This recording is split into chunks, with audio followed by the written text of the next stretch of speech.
Hey, well, Farmer Jesse here. Welcome back to another really exciting season of the No-Till Market Garden podcast. As mentioned at the end of last season, though obviously you will still hear from me, I will not be hosting this year. I am playing more of a producer role here in season 5 of the No-Till Market Garden podcast, which has already been super fun for me, and I've greatly enjoyed listening to these first interviews with our new hosts. Speaking of new hosts, we want to start introducing them to you one by one, starting today with the great Mimi Casteel. You will remember that last season I had Mimi on to talk about her work at Hopewell Vineyards in Oregon, and it was a super great conversation. You can go back and listen to that wherever you are listening to this.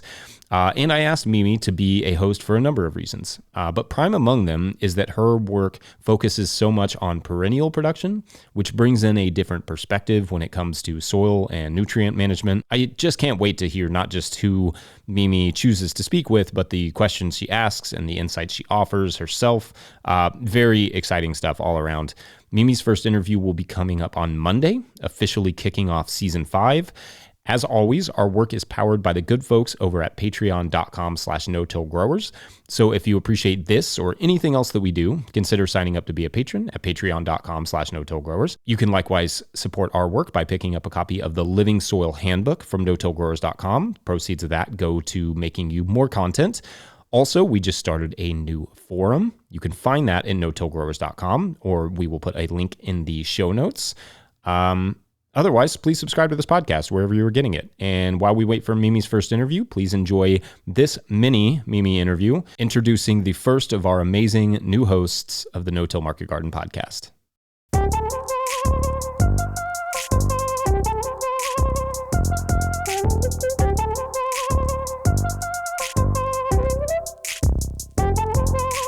Mimi Casteel, welcome to the hosting seat. I'm so excited to have you joining the team.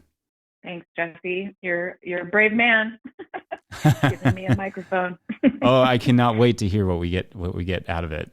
So we've obviously done a full-length interview, you and I, and listeners can go back and listen to that. But can you catch us up a little bit on your work? That was, I think, last year? Maybe remind us where you're located and all the cool things you do there. Sure. So I am a wine grower in Oregon. I'm in the Willamette Valley, and we have a sub-appellation here, the Eola-Amity Hills, and that's where my vineyard is. And yeah, I mean, I've been working, we call it regeneratively now, but when I first started working this way, I just thought of it as an ecological framework for farming anything because of my background.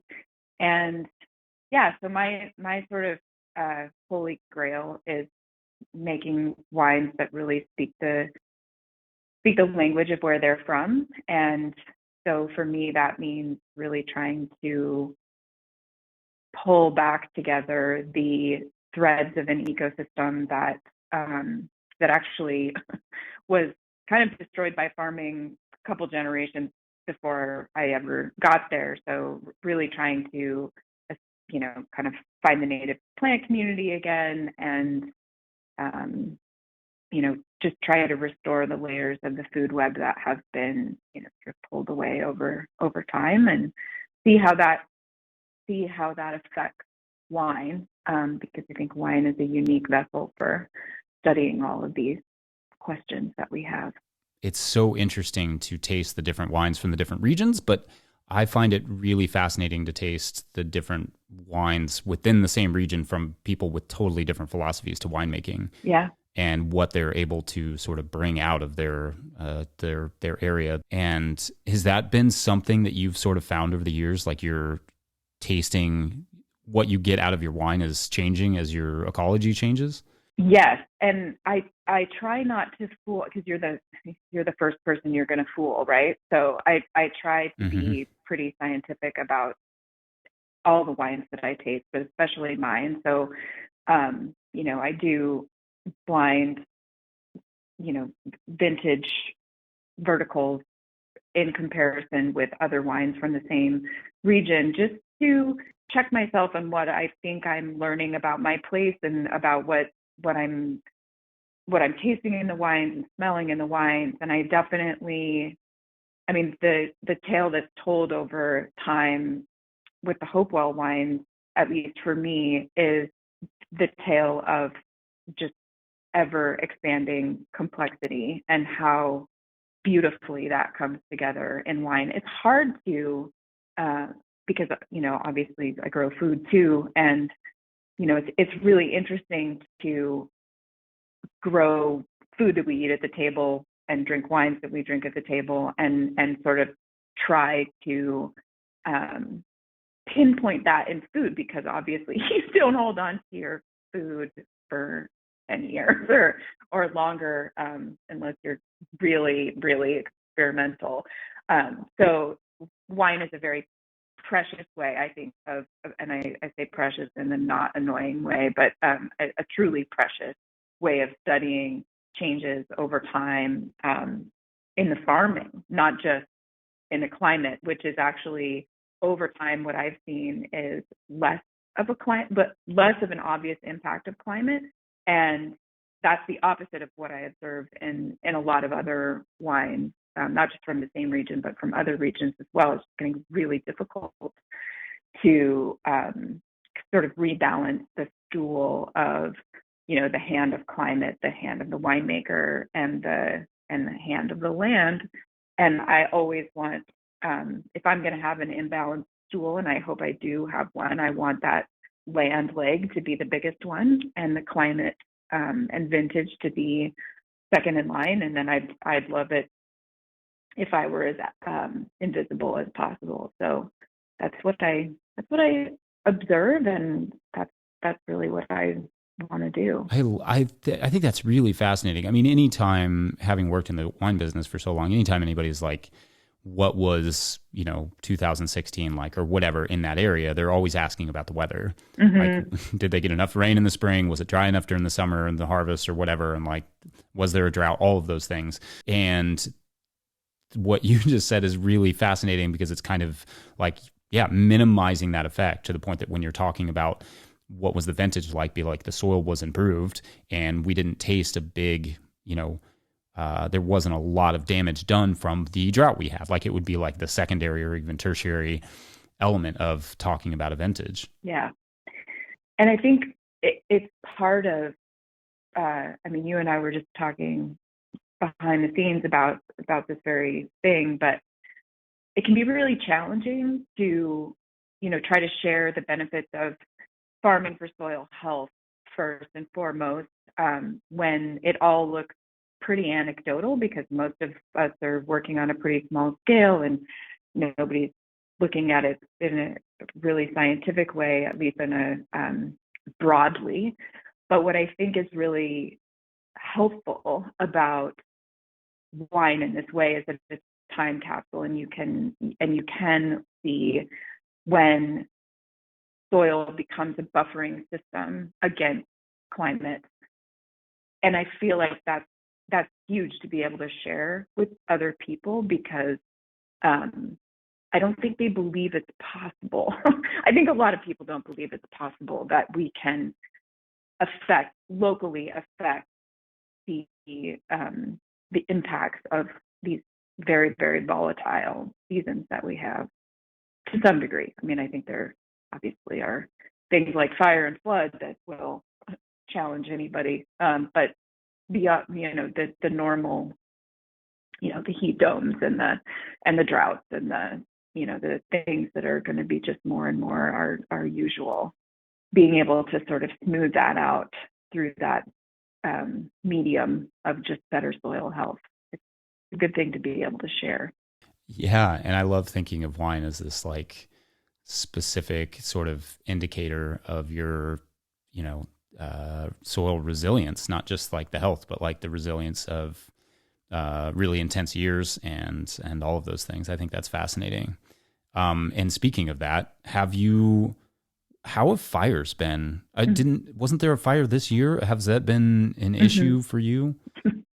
Well, luckily, from a winemaking perspective so far, and I think knock on wood, but I think we're about to cross the finish line on fire season here, just because we just got a little bit of rain, and our nights are definitely getting cooler now. So we've we've definitely dodged a bullet because we, since 2018, I would say was the first year that we had significant smoke in the valley, and luckily it wasn't in the timing that it affected the wine. But then the big story was 2020, obviously, when our entire region was heavily affected by smoke, and a lot of people just didn't make wine that year, including myself. I only made white wine. So this year was, and I think this is going to just be our new reality, which is a part of not just the sort of ecological reality, but also just from a societal sort of mental health reality. You kind of hold your breath for it now. It feels like it's only a matter of time. We've always had a pretty Mediterranean summer here, so we don't get any rain between July and September. That's very normal for us, but we just aren't holding on to the water that we get in the wintertime. And our forests have changed a lot under, century plus of fire suppression. And, we've got a bit of a perfect storm here. And certainly in California, that is definitely an annual occurrence for them now, and is going to challenge that as a wine making state. But particular regions especially are going to be perennially challenged by just the timing of wildfires and how smoke just really wants to attach itself to especially certain types of grape skin. So yeah, but we escaped unscathed this year. We only had one real day of proximity to a couple different fires, and they were quickly put out, and they were small enough and not too close enough to make me nervous, but we're okay this year. Thanks for asking. And a sort of technical question on grapes: when you have these really consistent smoke filled days, and you make a wine from those grapes, like you said, you only made white wine in 2020. What is the product, like the grapes just don't ripen, or is it that the product is so smoky it's almost undrinkable? Like what happens there? Yeah, it's a really interesting it's a really interesting phenomenon. It actually affects other small fruits as well that have thin skins. But Pinot Noir, so the reason I made white wine and not red wine is that the smoke compounds actually bind to the compounds in the skins. And so if you are pressing off the skins, you have less likelihood of those things getting into the must and going through fermentation. They're very sneaky in that they can be present in wine but not sensorially noticeable until after élevage, and even sometimes they don't show up until after bottling. And so we've learned a lot, just because this has been a problem not just in California but also in Australia and other winemaking regions around the world that have had seriously smoke affected vintages. And some of the information and the learning has come from wines that got released apparently in a very commercially sound fashion and then had huge problems later on. So it's really frustrating. But yeah, the smoke compounds actually bind to the skins in the wine and then make it through the fermentation pathway. And sometimes it's just, because a lot of people really enjoy the smokiness that's imparted by a barrel fermented wine. Some people really like that sort of campfire or sort of ember wood smoke smell, as long as it's a minor component in a wine. But when you have a heavily smoke affected wine, you get these, and it's a flavor impact too. You get this sort of ashtray finish, which doesn't sound pleasant, and it isn't pleasant. It does not sound pleasant. And then some of the aromatics can even be, so there's campfire, which, anybody who loves being in the woods or camping or backpacking can appreciate that, that element as being a perfectly acceptable piece of a wine. But what I experienced in 2020 is that, our wine region and the fires were burning actually in much more populated areas. And so it wasn't just wood smoke. We had aromas of car fire and structure fire and, burning plastic. And, I'm just not cool with that. Oh yeah, as someone that lives in a rural neighborhood where people like to burn plastic, Yes. I get it. It's got to be the worst smell, worst thing to breathe in. So probably not something I want in my wine. Yeah, no, you don't. No way to make that sound good. No, yeah. But that, I mean, that's really fascinating to hear. And I think, and correct me if I'm wrong, but just for clarity for the listener, Pinot Noir is a red grape. It has a red skin. When you press it, you're pressing it off, but you're not leaving it on the skins to extract that color. Would that be accurate? So, if you're making, yeah, it depends on what you're making the wine for. So, with red wines, they generally ferment. They go through primary fermentation where the sugar is fermented by yeast on their skins. And that process extracts both the flavor from the skins, but also the color.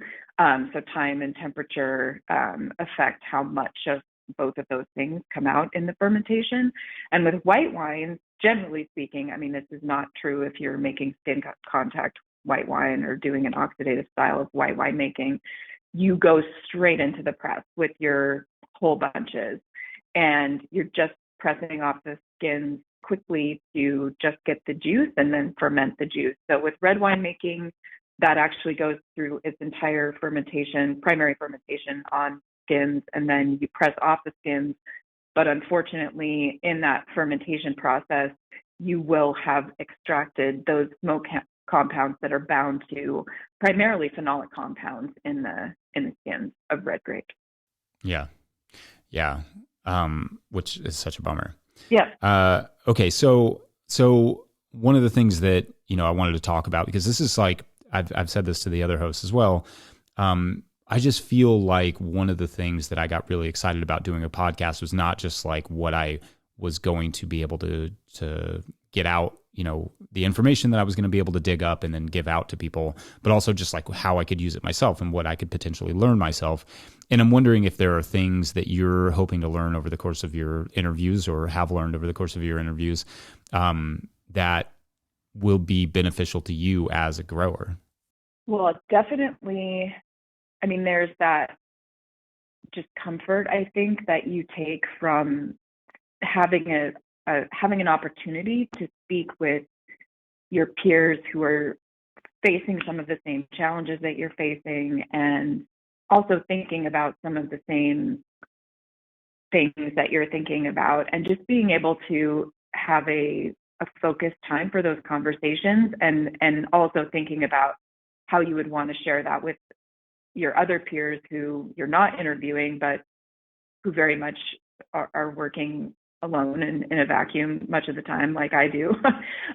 Just that you're creating this community that is, it's virtual, but it feels really important right now, because I think it's just harder and harder to find the time to be there for each other. And also, it is my very, very strongly held conviction right now that learning networks are the way that good work spreads the fastest.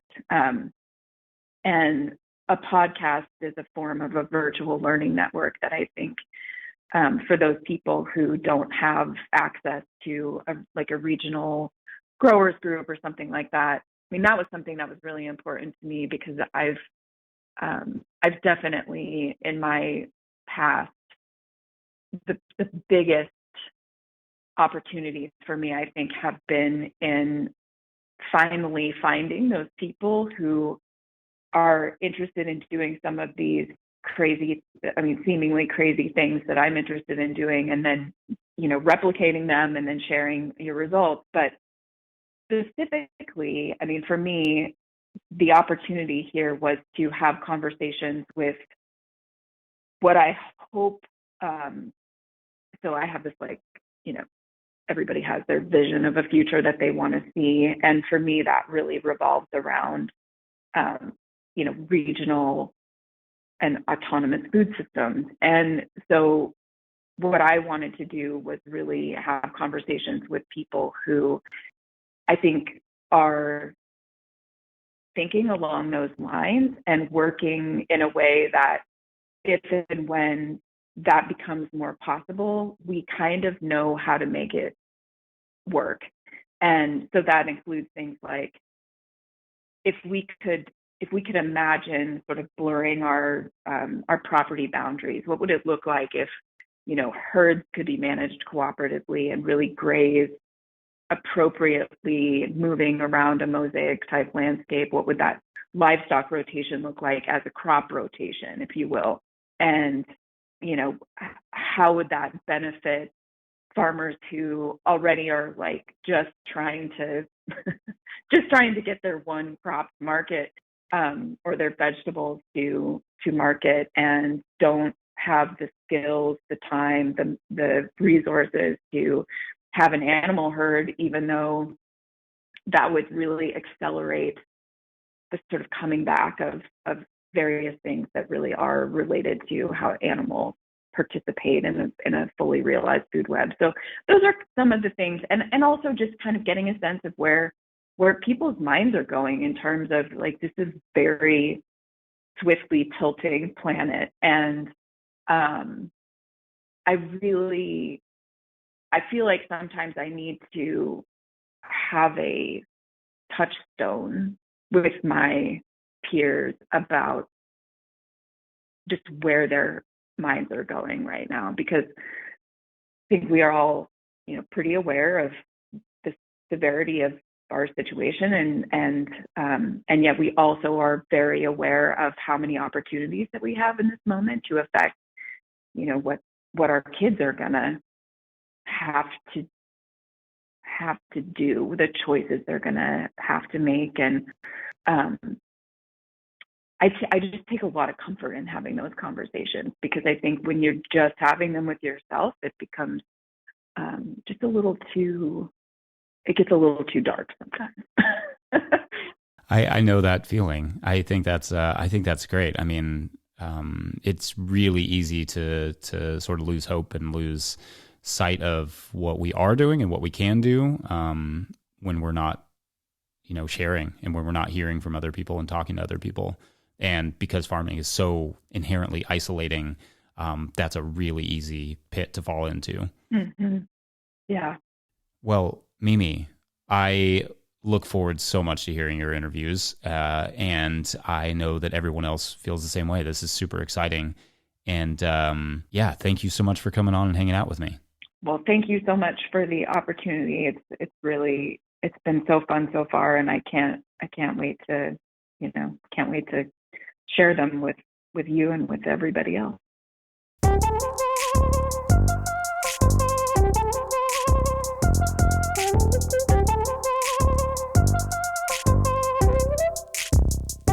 All right, if you all enjoyed that, we will see you back here on Monday for Mimi's first interview. Don't forget to subscribe to the podcast wherever you're listening to it, and we will see you then.